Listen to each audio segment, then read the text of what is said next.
Good day, class. So for this lesson, we will discuss government policies and services towards managing disasters. Module 10, Government Policies and Services Towards Managing Disasters. So at the end of our lesson, we can explain DRR-related laws and policies. General profile of disaster risks in the Philippines. The geographical location and geological makeup of the Philippines make it important for our country to develop and put into practice a reliable DRRM program. In addition to climate change programs, many human and animal casualties and infrastructures damages from various forms of disasters in recent years have affected the economy and the lives of millions of Filipino families. From the hydrometeorological perspective, typhoons alone have negatively affected agriculture, infrastructure, and private properties, and they have induced more hazards such as floods and landslides. Within the period from 1997 to 2004, 84 tropical cyclones have been recorded by Pag-asa, and these have caused economic losses amounting to more than 150 billion pesos, according to National Disaster Risk Reduction Management Council. Worst recent monsoons have caused massive flash floods, landslides, and storm surge in areas that has no previous incidents. Thus, more areas have higher vulnerability now because of lack of disaster preparedness for these calamities. A case in point in Typhoon Sendong, international name Washi, in 2011, which devastated Mindanao. More than 1,000 lives were lost and billions of pesos worth of properties were destroyed. The effects of the unpredictable strength of monsoon rains and frequency of typhoons are also exacerbated by deforestation. So in addition to this, in December 2011, the world's second most deadly disasters of the year, Tropical Storm Washi, known as Sendong, in the Philippines landed along the east coast of Mindanao in the Philippines, causing 1,292 deaths, 1,049 missing, 2,002 injured, and a total of 695,195 people, 110,806 families affected. So in this kind of situation, vulnerability is one of the defining components of a disaster. Most experts agree that understanding vulnerability requires more than analyzing the political tension or a lack of local institution or preparedness measures. Being prepared can reduce fear, anxiety, and losses that accompany a disaster.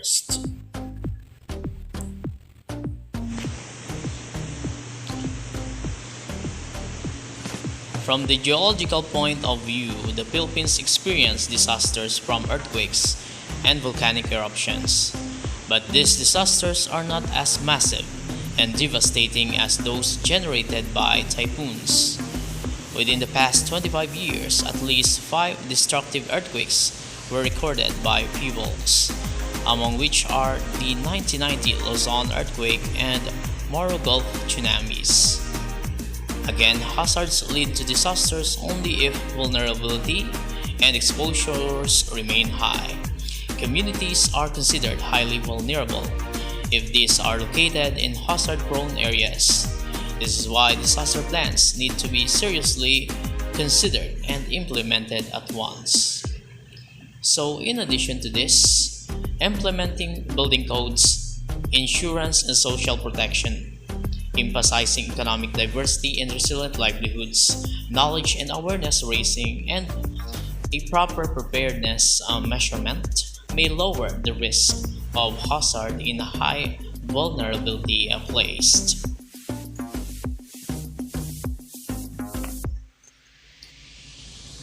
The HFA, or the Hyogo Framework for Action. Participants in the World Disaster Reduction Conference held on Kobe, Hyogo, Japan in January 2005 realizes the urgent need to prepare for and face the challenges of disaster around the world, realizing further than that the climate has changed and that the patterns and intensity of natural hazards have become unpredictable. Many countries are now concerned with how to prevent, manage, and recover from different forms of calamities. The conference held in Japan was by far the best opportunity to take part in promoting a strategic and systematic approach to reducing vulnerabilities and risks to hazards. By the end of the conference, many countries, including the Philippines, vowed to find ways to realize the primary objective of the conference: to build the resilience of nations and communities to disasters. In the said assembly, HFA, or the 10-year plan to make the world safer from natural hazards and to reduce disaster losses, was developed. The following HFA priorities were endorsed by the United Nations General Assembly following the World's Disaster Reduction Conference of 2005.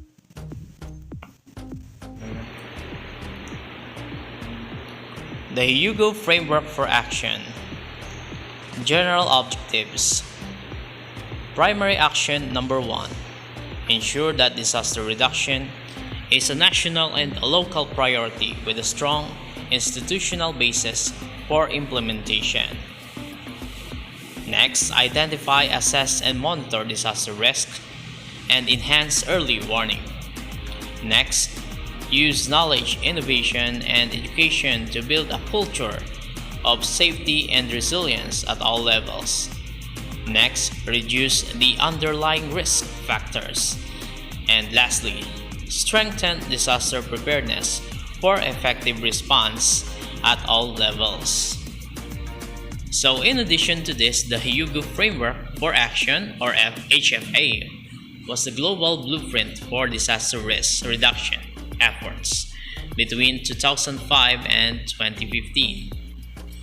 Identify, assess, and monitor disaster risks and enhance early warning is their primary objectives. Relevant laws associated with disaster. Following the Hyogo Conference, 3 Philippine laws were formulated and instantly executed to guide and direct efforts to mitigating disaster. Number 1. Climate Change Act of 2009, also known as Republic Act 9727. An act mainstreaming climate change into government policy formulation, establishing the framework, strategy, and program on climate change, creating for this purpose the Climate Change Commission, and for other purposes. So in addition to this, the Climate Change Act of 2009 was enacted to protect the right of the people to a balanced and healthful ecology. The law serves as an action plan that lays out the strategies, initiatives, and activities to prepare the country to the inevitable effects of climate change. Next, the People's Survival Fund Act of 2011, also known as Republic Act 10174, an act establishing the People's Survival Fund to provide long-term finance streams to enable the government to effectively address the problem of climate change, amending for the purpose Republic Act number 9729, otherwise known as the Climate Change Act of 2009, and for other purposes. So the People's Survival Fund, a long-term finance stream to enable the government to effectively address climate change. The fund may also serve as a guarantee for risk insurance needs for farmers, agricultural workers, and other stakeholders. Next, the Philippine Disaster Risk Reduction and Management Act of 2010, also known as RA Republic Act 10121, an act strengthening the Philippine Disaster Risk Reduction and Management System, providing for the National Disaster Risk Reduction and Management Framework and institutionalizing the National Disaster Risk Reduction and Management Plan, appropriating funds therefore and for other purposes. So this explains that this act provides for the development of policies and plans and the implementation of actions and measures pertaining to all aspects of disaster risk reduction and management, including good governance, risk assessment and early warning, knowledge building and awareness raising, reducing underlying risk factors. Declaration of state of emergency. The national government can declare that a particular disaster area is in a state of emergency, depending on the severity of the disaster and the number of affected lives. When this happens, it is acceptable to suspend or change some functions of the executive, legislative, or judiciary during this period. This declaration is a warning given to the people to adjust or change their normal operation and behavior. It also instructs certain government agencies to implement their emergency plans. Provincial governors are given the authority to carry out emergency measures needed in the aftermath of the disaster, such as the following: procurement or purchase of relief supplies and emergency materials without public bidding, regardless of amount, as long as these are absolutely indispensable and urgent to prevent imminent danger or loss of life or property. So in addition to this, procurement or purchase of relief supplies and emergency materials increases the resources available for life-saving operations. It also strengthens the quality of products and services provided and diverts aid from those who need it most. Next, we have the disbursement of local funds by the local treasurer to purchase or subsidize material or services in relation to emergency response.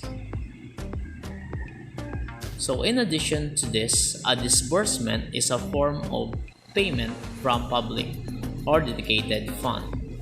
To avoid corruption, all disbursements shall be covered by disbursement voucher or payroll. A disbursement voucher is a form used to claim payment of an obligation to an individual or an organization for goods sold or services rendered.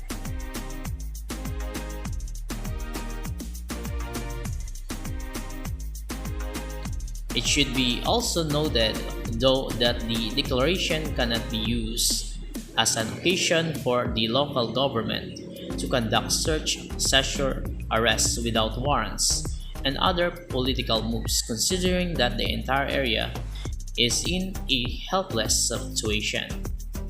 Hence, the declaration is limited only to any activity related to disaster management.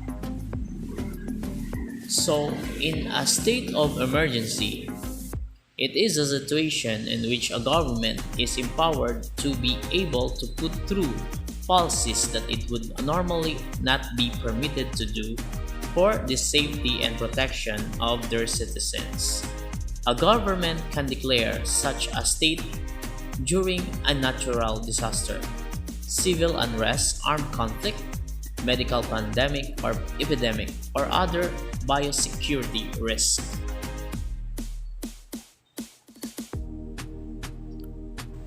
This declaration is defined in Section 4 of Republic Act 10121 as the condition involving mass casualty and or major damage to property. disruption of means of livelihood, roads, and normal way of life of people as a result of occurrence of natural or human-induced hazard. The President is given the authority to declare this in any barangay, municipality, city, province, or region upon the recommendation of NDRRMC. When this happens, such cases are implemented.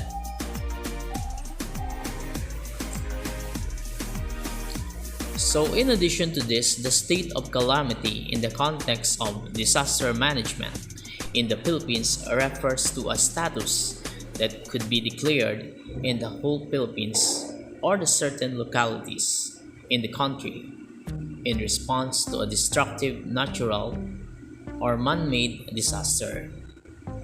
These measures allows the release of calamity funds allocated to local governments and control the pricing of basic commodities in the affected areas.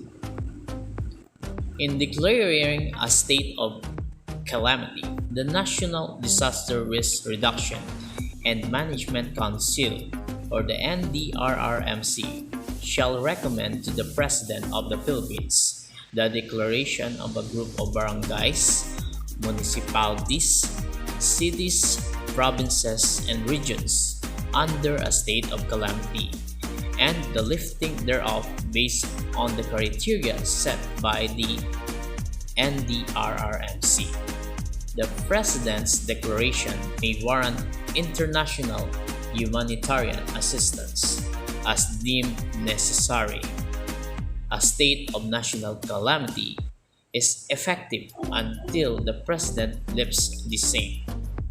State of calamity could also be declared or lifted by the local government units, sanggunian, or legislator upon the recommendation of the Local Disaster Risk Reduction and Management Council. For example, when two or more barangays are affected by a disaster, the Sangguniang Bayan or Panlungsod, upon the recommendation of the Municipal City DRRM Council, may declare the entire municipality or city under the state of calamity. In declaration of state of calamity, the President is given the authority to declare this in any barangay, municipality, city, province, or region upon the recommendation of NDRRMC. When this happens, such cases are implemented. So the first one, we have prices of basic commodities are controlled. So in times of natural disasters, it can create both supply and demand shocks that affect prices and product availability. Supply shocks originate in the destruction of production capacity and the disruption of supply chains. So in this kind of situation, the prices of basic commodities are being controlled. Next, buyers and traders are strictly monitored for overpricing, profiteering, or hoarding of prime commodities and basic necessities. So in addition to this, the DTI or Department of Trade and Industry warned that criminal charges would be filed against those suspected of overpricing and hoarding medical devices and products and basic necessities.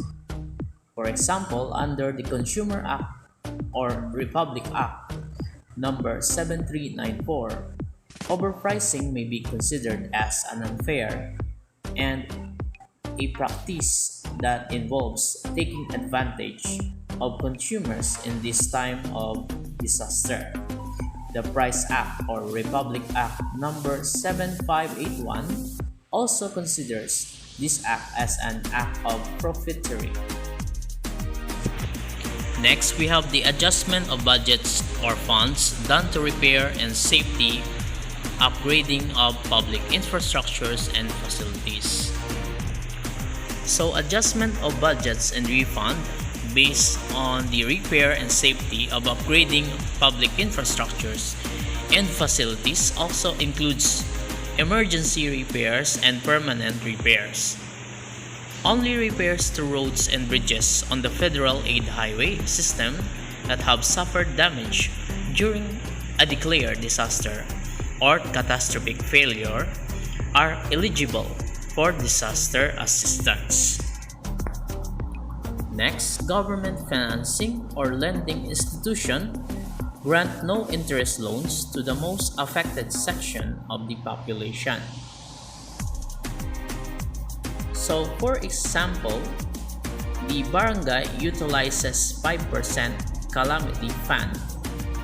The punong barangay may utilize the appropriate amount for unforeseen expenditures arising from the occurrence of calamities, provided that the barangay has been declared to be in a state of calamity.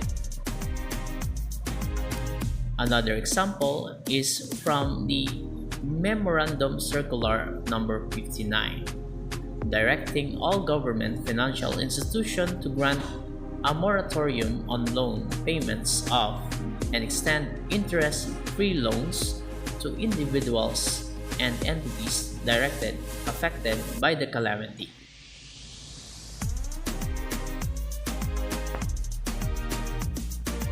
Prohibited acts during a disaster. During a disaster, affected communities are in a state of depression and desperation, such that cases of theft, abuse, corruption, and looting become a propensity for survival. In this regard, the NDRRMC makes sure that security, order, and justice still prevail, especially for those who are helpless and distraught. Among the acts considered as crimes or offenses are thus prohibited and may ground for penalties or fines, as cited in Republic Act 10121, Section 90, are the following. Any person, group, or corporation who commits any of the following prohibited act shall be held liable and be subjected to the penalties as prescribed in Section 20 of this Act. So the first one, we have dereliction of duties. Dereliction of duties is pertaining to a person in authorities who are not performing well in his or her duties. Then it may cause destruction, loss of lives, critical damage of facilities, and misuse of funds.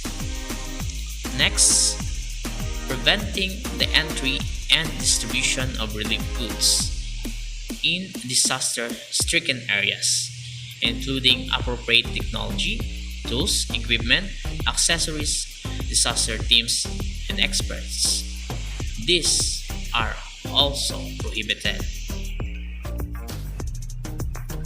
Next, buying for consumption or resale from disaster relief agencies any relief goods, equipment, or other any commodities which are intended for distribution to disaster affected communities are also prohibited.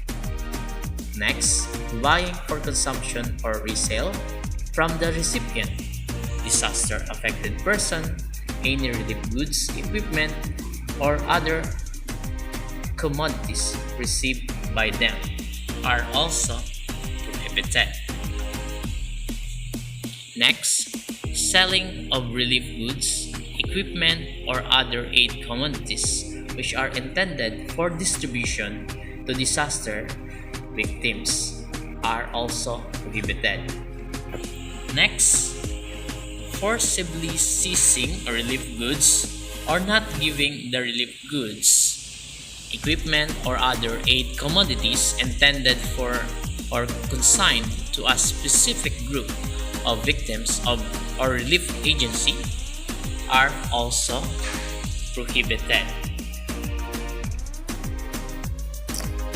Next, diverting or misdelivery of relief goods, equipment, or other aid commodities to person other than the rightful recipient or consignant. Next, accepting, possessing, using, or disposing relief goods, equipment, or other aid commodities not intended for nor consigned to him or her are also prohibited.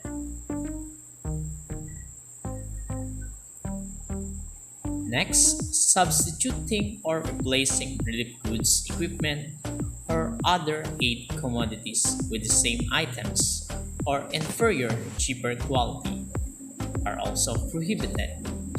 Next, illegal solicitation by persons or organizations representing others as defined in the standards and guidelines set by NDRRMC are also prohibited.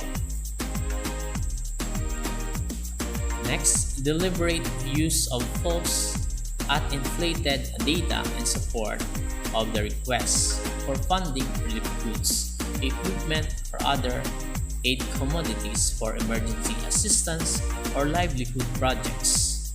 And last, tampering with or stealing hazard monitoring and disaster preparedness equipment and paraphernalia are also prohibited.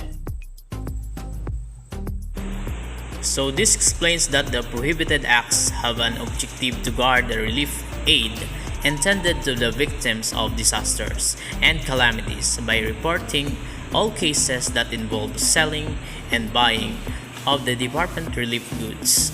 The aid that the government provided are for our fellow Filipinos who have been affected by a crisis during a disaster. Those who commit these illegal acts were robbing the victims of the help that they badly needed. The public may also report cases involving the selling and buying of DSWD relief goods through the DSW Disaster Response Assistance and Management. Let us now proceed to misrepresenting the source of relief goods, equipment, or other aid commodities. Includes the following: either covering or placing or defacing the labels of the containers to make it appear that the goods, equipment, or other aid commodities came from another agency or persons. Next, repacking the goods, equipment, or other aid commodities into containers with different markings to make it appear that the goods came from another agency or persons or was released upon the instance of a particular agency or persons. And lastly, making false verbal claim that the goods, equipment, or other and commodity, its untampered original containers actually came from another agency or persons or was released upon the instance of a particular agency or persons. Penalties are as follows. In Section 20 Penal Clause, any individual, corporation, partnership, association, or other juridical entity that commits any of the prohibited acts provided for in Section 19 of this Act shall be prosecuted and upon conviction shall suffer a fine of not less than 50,000 pesos or any amount not exceeded 500,000 pesos or imprisonment of not less than 6 years and 1 day or more than 12 years or both at the discretion of the court, including perpetual disqualification from public office if the office offender is a public officer, and confiscation or forfeiture in favor of the government of the objects and the instrumentalities used in committing any of herein prohibited acts. If the offender is a corporation, partnership, or association, or other juridical entity, The penalty shall be imposed upon the officers of the corporation, partnership, association, or entity responsible for the violation without prejudice to the cancellation or revocation of these entities' license or accreditation issued to them by any licensing or accredited body of the government. If such offender is an alien, he or she shall, in addition to the penalties prescribed in this act, be deported without further proceedings after service of this sentence. However, the prosecution for offenses set forth in Section 19 of this Act shall be without prejudice to any liability for violation of Republic Act Number 3185 as amended, otherwise known as Revised Penal Code, and other civil liabilities. So, in addition to this, there are unscrupulous government people who slow down the pace of relief distribution, for they are repacking the goods by stripping away all signs that they came from foreign donors and replacing them with government signs that make it appear like they came from our honorable, generous, and ever loyal public servants. Interestingly, the law does not punish politicians who gave donation plastered with their names, even if this donation did not come from their own pockets. However, if the goods came from their pork barrel or office money, is not that misrepresenting the source? It's a gray area.